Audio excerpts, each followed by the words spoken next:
নমস্কাৰ। আজি দেওবাৰ, গতিকে নকৈ নোৱাৰি অনুষ্ঠানটি এটা গধুৰ বিষয় আপোনালোকৰ ওপৰত জাপি দিব খোজা নাই। সকলোৱে ৰিলেক্স হৈ থাকে, গতিকে এটি পাতল কিন্তু অতি গুৰুত্বপূৰ্ণ বিষয় মই আপোনালোকৰ সন্মুখত আনিব খুজিছোঁ। ভূপেন হাজৰিকা, কিংবদন্তী শিল্পী ভূপেন হাজৰিকা।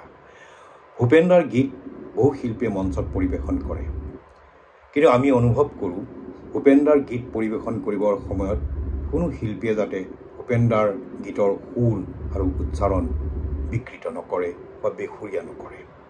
আৰু এটা কথা, ভূপেনদাৰ গীত পৰিৱেশন কৰিবলৈ যাওঁতে কোনো শিল্পীয়ে যাতে কণ্ঠ ভূপেনদাৰ দৰে কৰিবলৈ নাযায়, কাৰণ ভূপেনদাৰ কণ্ঠ ভগৱান প্ৰদত্ত কণ্ঠ। আৰু আপুনি যিমানেই প্ৰচেষ্টা নকৰক কিয় এটা বিন্দুত গৈ শ্ৰোতা দৰ্শকে কিন্তু ধৰি ল'ব পাৰে যে এইটো হোৱা নাই। গতিকে মই ভাবোঁ যে আপুনি নিজৰ কণ্ঠত কেৱল সুৰ আৰু উচ্চাৰণ সুন্দৰভাৱে পৰিৱেশন কৰক, ৰাইজে তাকেই গ্ৰহণ কৰিব।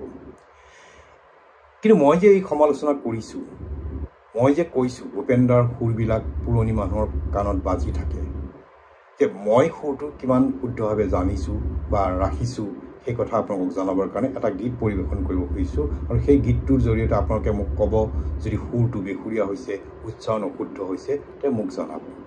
আহক তেনেহ'লে গীতটো শুনো। মোৰ গীতৰ হেজাৰ শ্ৰোতা তোমাক নমস্কাৰ, গীতৰ সভাত তুমি এইটো প্ৰধান অলংকাৰ।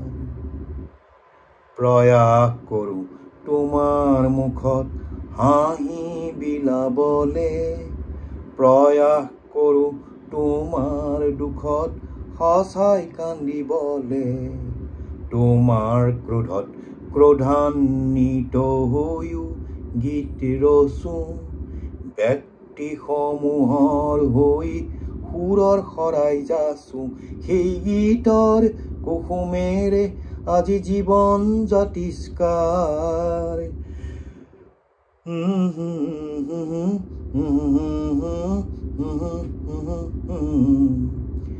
ভুল যদি হয় সৃষ্টিত মোৰ, ভুল যদি হয় সৃষ্টিত মোৰ, তুমি হোৱা চিন্তিত সমালোচনাৰ অগণিৰে পুৰি মোকো কৰা উন্নত।